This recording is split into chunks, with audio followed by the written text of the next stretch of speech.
Bapak Ibu, sebagaimana dinyatakan oleh Pak Slamet dan juga Pak Roke, jadi di sini kami berusaha untuk memenuhi tugas kami sebagai peserta diklat pembelajaran mendalam. Kalau tadi Pak Roke maupun Pak Slamet menyampaikan bagaimana beliau berdua mengimplementasikan pembelajaran mendalam di sekolahnya masing-masing, terkait dengan tadi itu visi-misi, kemudian Pak Slamet terkait dengan implementasi pembelajaran mendalam. Saya hari ini maunya menyampaikan implementasi, tapi sudah disampaikan Pak Slamet tadi. Jadi saya mengambil ini satu materi, mohon izin Bapak Ibu, pola pikir bertumbuh. Jadi gambarannya ini membuat pola pikir kita itu menjadi bertumbuh banyak sekali. Mengapa saya mengambil dan tertarik dengan materi ini pada saat pelatihan tempo hari? Karena di sini sebagai kepala sekolah ini banyak sekali persoalan yang dihadapi Bapak Ibu. Banyak sekali permasalahan yang dihadapi sebagai kepala sekolah. Kalau guru yang dihadapi permasalahan adalah anak-anak, bagaimana pembelajaran anak-anak. Kalau kepala sekolah, ini ternyata setelah jadi kepala sekolah, permasalahannya lebih banyak lagi, Bapak Ibu. Sehingga saya tertarik pola pikir bertumbuh ini. Seperti tadi kita diskusi ini tadi, ini sudah menunjukkan pola pikir bertumbuh itu tadi. Ada yang bertumbuh positif, ada yang bertumbuh berusaha untuk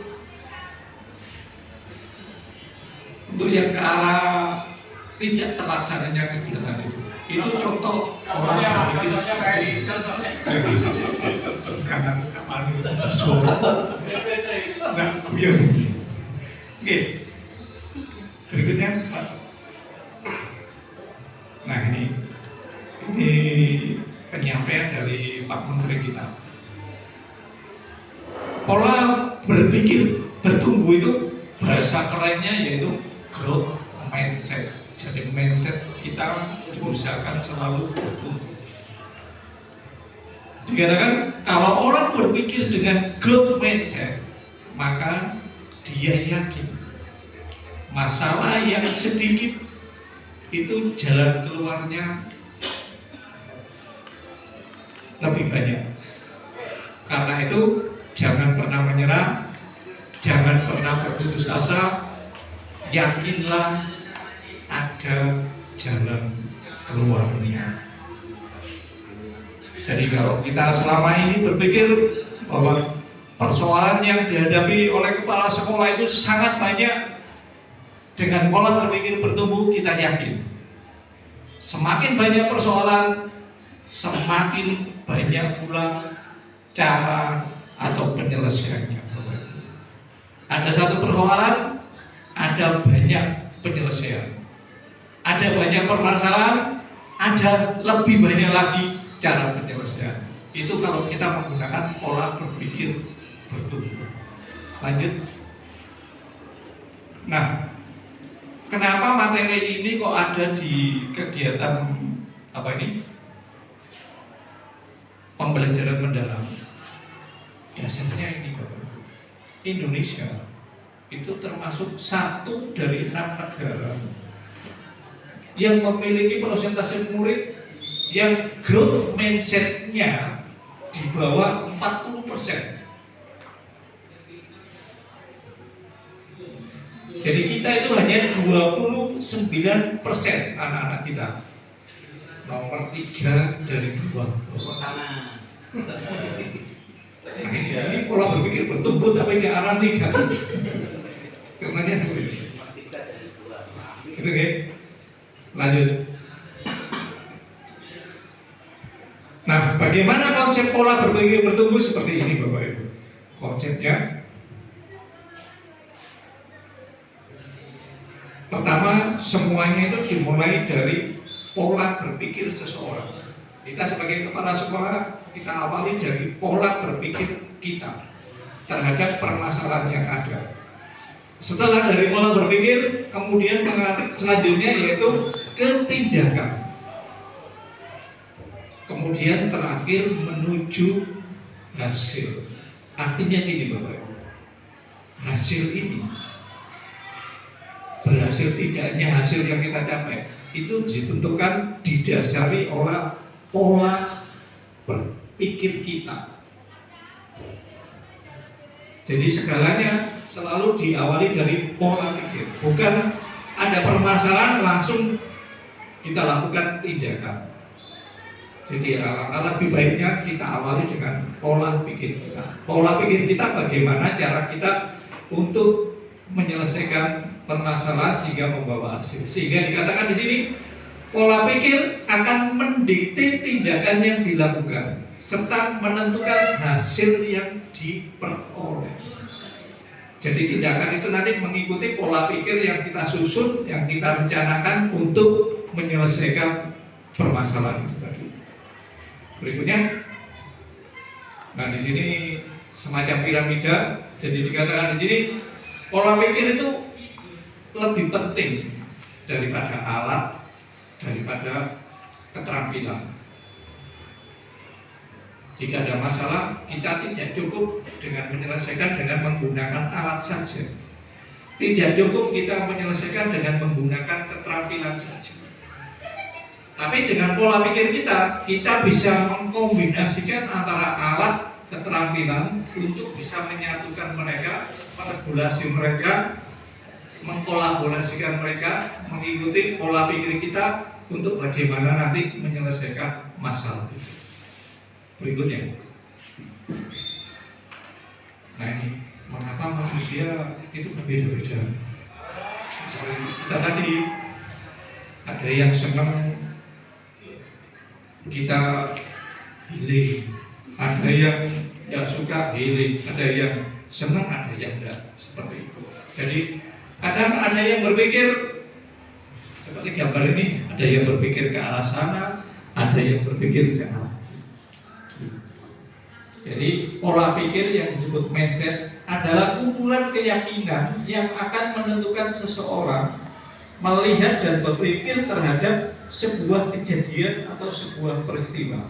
Jadi misalnya ada suatu peristiwa, kalau dua orang berpikir, bisa dimungkinkan bagaimana peristiwa itu menurut pandangan dua orang ini bisa berbeda, bisa berbalik arah seperti ini.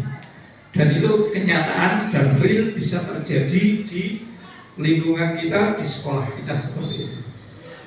Berikutnya, jenis-jenis pola pikir. Nah ini ada dua Bapak Ibu.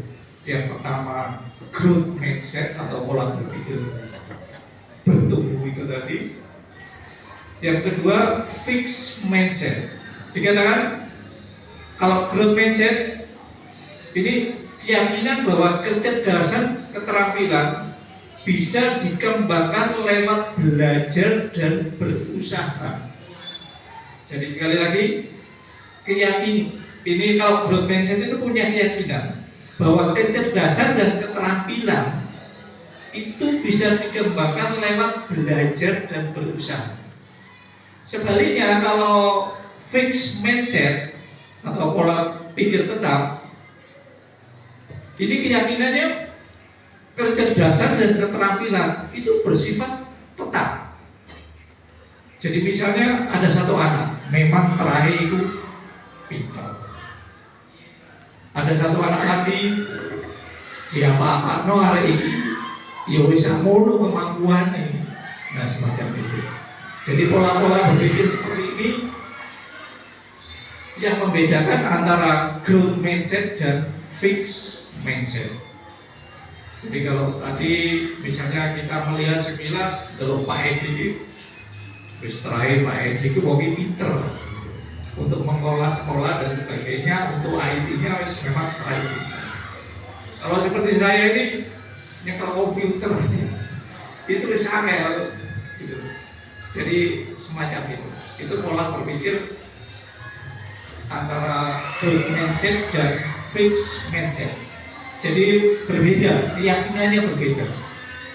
Kalau growth mindset punya keyakinan bahwa kecerdasan dan keterampilan itu bisa dikembangkan lewat belajar. Kalau fixed mindset itu adalah sebagai suatu anugerah yang wis ono. Berikutnya.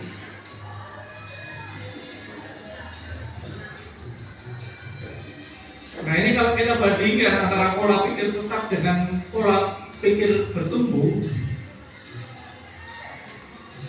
Kalau pola pikir tetap ini yang atas, pola pikir bertumbuh ini yang bawah. Jika menghadapi munculnya apa? Challenge itu tantangan. Kalau pola berpikir tetap, jika ada tantangan, menghindar. Jika kita beri tantangan, menghindar. Guru kita beri tantangan, wah, itu kalau pola berpikir tetap. Tapi kalau guru menyukai tantangan, senang dengan tantangan, nah ini dianggap sebagai suatu tantangan bagi dia bisa menerima. Ini perbedaannya kalau kita mau membedakan. Kemudian jika menghadapi suatu obstacle itu rintangan, halangan, tantangan. Kalau orang pola berpikir tetap menghadapi rintangan, agak mundur lagi, berhenti. Kalau orang berpikir itu dia akan bertahan, dia mau bertahan. Menghadapi tantangan berat, saya harus bertahan. Kemudian yang ketiga, effort itu apa sih?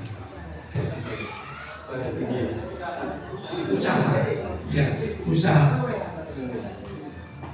upaya. Kalau orang berpikir tetap, kalau melihat suatu usaha itu kadang-kadang percuma. Kita usahakan seperti itu percuma, sia-sia atau dikatakan mubazir. Kalau pola berpikir itu bertumbuh, effort itu menjadi suatu peluang untuk melangkah ke berikutnya. Kemudian jika menghadapi kritik, jangan kita sebagai kepala sekolah ada yang mengkritik. Kalau pola berpikir kita tetap dianggap wong ini menyerang saya. Orang ini tidak suka dengan saya. Orang ini ingin menjatuhkan saya. Tapi kalau kita dengan pola berpikir bertumbuh, kritik itu kita terima. Kita jadikan semacam informasi, semacam inspirasi bagi kita untuk bagaimana menjadi lebih baik lagi agar menghilangkan kritik-kritik itu. Kemudian berikutnya, jika melihat orang lain sukses, ini dianggap sebagai suatu ancaman bagi sukses. Wah, dengan melihat orang lain sukses, aku akan tergeser, saya akan jatuh, saya akan hancur. Itu kalau pola berpikir.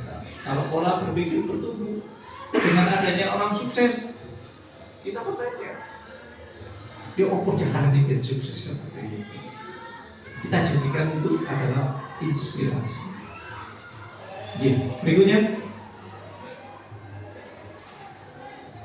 bagaimana dari pola berpikir tetap menuju pola berpikir tumbuh. Jadi ini belajar cara mengenali suara PPT. Suara PPT itu pola berpikir tetap. Kita belajar mengenal bisikan-bisikan yang mengarah ke pola berpikir. Jadi kalau ada suara-suara yang pola berpikir tetap, itu bisa menimbulkan kekhawatiran dalam menghadapi tantangan dan kesulitan. Jadi bisikan-bisikan orang yang berpikir tetap itu seperti itu. Itu selalu khawatir dan sebagainya. Nah, bagaimana kita mengelola itu?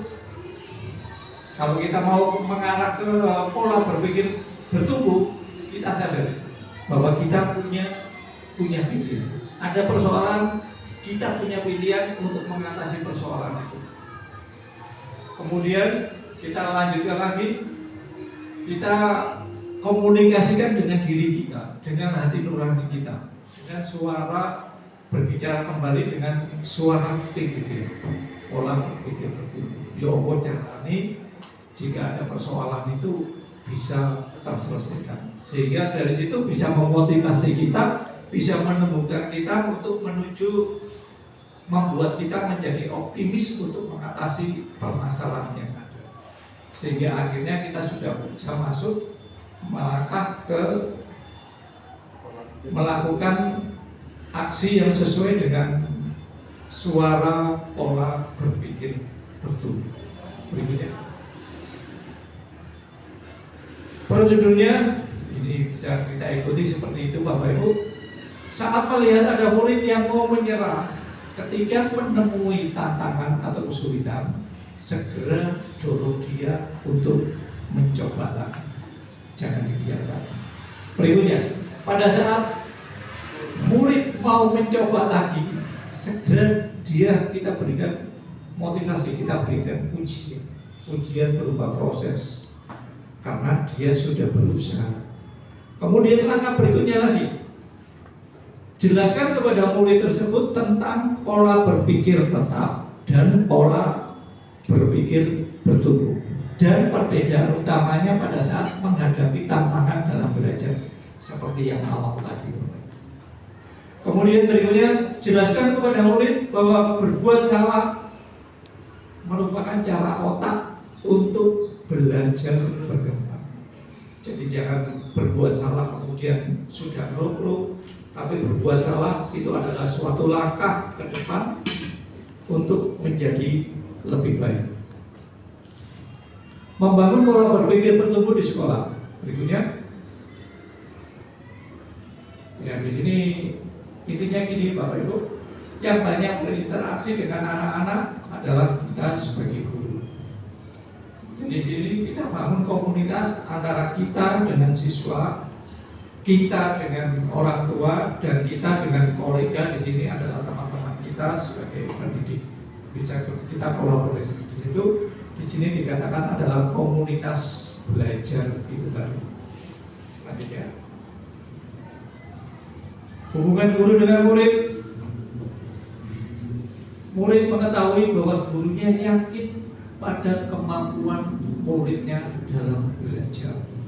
Nah di sini, jadi kita perlu meyakinkan kepada anak-anak kita. Jadi di sini ada keyakinan pada murid bahwa guru ini mampu mengantarkan kita untuk masa depan. Murid menghormati dan menyukai gurunya. Murid mau meminta masukan dari gurunya. Murid sadar bahwa nilai akademik diperoleh tidak lebih penting dari perkembangan diri mereka sendiri. Berikutnya, murid merasa aman dengan gurunya. Kalau kita sudah, murid kita sudah seperti itu, nah kita menunjukkan bahwa kita sebagai guru sudah memiliki pola pikir betul. Kemudian ujian itu ada yang sifatnya ujian berupa pribadi dan ujian berupa proses. Kalau misalnya ada anak yang pintar, misalnya nilainya dapat 9, kamu pintar, nah itu sifatnya pribadi. Tapi yang kita harapkan dari ujian itu mengarah ke ujian yang berproses. Kamu pasti sudah bekerja keras untuk mencapai nilai yang maksimal. Itu lebih menantang anak ini. Kalau kamu sudah baik, akhirnya dia sudah berhenti di situ. Berikutnya, membandingkan antara ujian pribadi dan ujian proses. Kamu memang berbakat dalam matematika, itu ujian pribadi. Kalau ujian proses, kamu butuh materi matematika yang menantang otak. Jadi lebih banyak kita raksak dengan seperti ini Bapak. Kamu pintar sekali. Ujian prosesnya bisa dilakukan. Kamu telah menggunakan strategi yang luar biasa untuk menjawab soal ini. Dan sebagainya nanti bisa dibaca. Nah, untuk masuk antara apa ini? Bukan pembelajaran.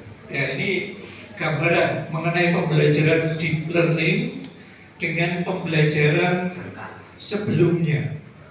Selama ini, sebelum kita masuk deep learning, selama ini kita berada di era di atas ini, zona nyaman. Ya.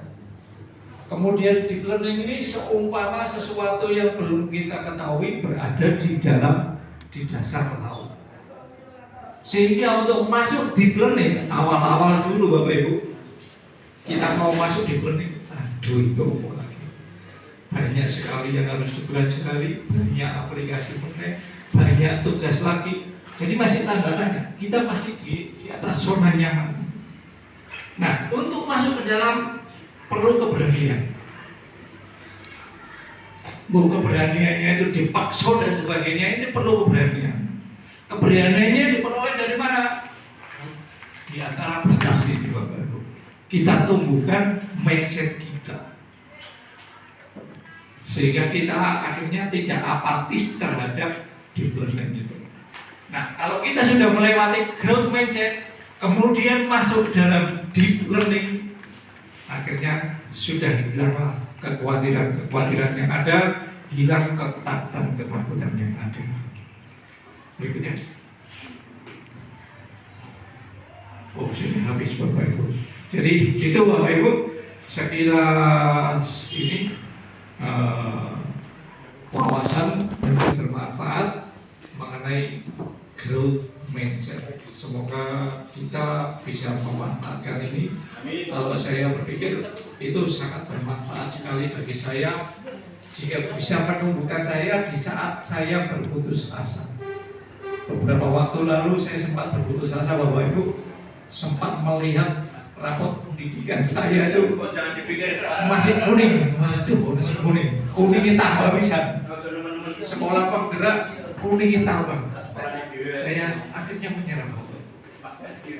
Akhirnya saya kumpulkan teman-teman, saya ajak masukannya bagaimana. Nah dari situ akhirnya teman-teman memberikan masukan. Pak, seperti katanya Pak Adi, tidak usah dipikir teman-teman Pak Eli, penilaian sekolah terbaik itu bukan hanya dari rapor pendidikan, bisa dari yang lain. Yang penting teman-teman semua kompak, kita sama-sama untuk meningkatkan sekolah ini menjadi lebih baik. Jadi masukan teman-teman itu, akhirnya itu menjadi motivasi saya untuk bangkit lagi. Kemudian saya akhirnya tahu materi growth mindset ini, tapi ini ada ketemu obatnya ya ini Bapak Ibu. Obatnya.